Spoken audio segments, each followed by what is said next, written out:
क्या आप जानते हैं कि कुबेर शिव के महानतम भक्त थे? आइए हम आपको इसकी कहानी के बारे में बताते हैं। कुबेर यक्षों के राजा थे।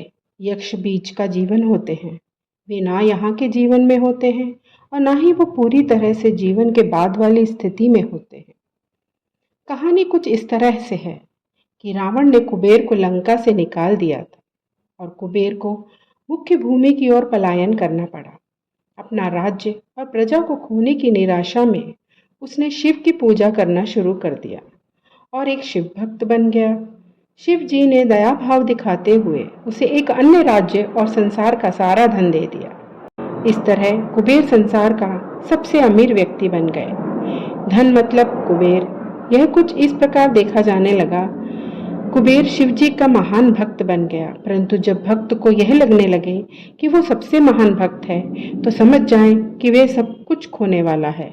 कुबेर को लगने लगा था कि वो शिव को इतना कुछ अर्पित करता है तो वो एक महानतम भक्त है और बेशक शिवजी ने चढ़ावे में से विभूति के अलावा कभी कुछ नहीं छुआ। पर कुबेर खुद को महान समझने लगा क्योंकि वो शिव जी को इतना कुछ चढ़ावे के रूप में भेंट करता था।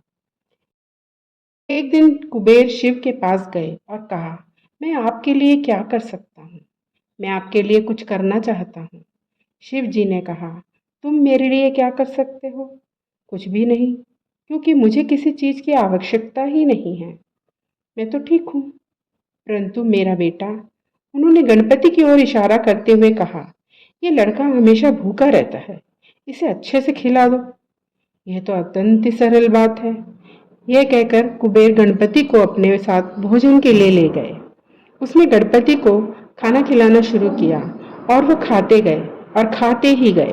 कुबेर ने सैकड़ों रसोइयों की व्यवस्था की और प्रचुर मात्रा में खाना बनाना शुरू किया। उन्होंने ये सारा भोजन गणपति को परोसा और वे खाते ही रहे। कुबेर चिंतित हो उठे और कहा, रुक जाओ, अगर तुम इतना खाओगे तो तुम्हारा पेट फट जाएगा।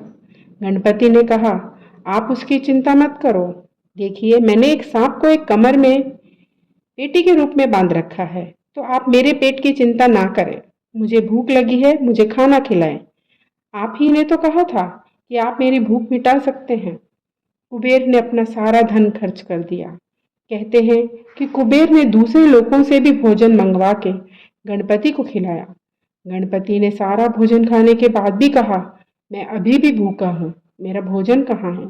तब कुबेर को अपने विचार के छोटेपन का एहसास हुआ और उसने शिव के सामने झुकते हुए कहा, मैं समझ गया प्रभु, मेरा धन आपके सामने एक तिनके के समान भी नहीं है।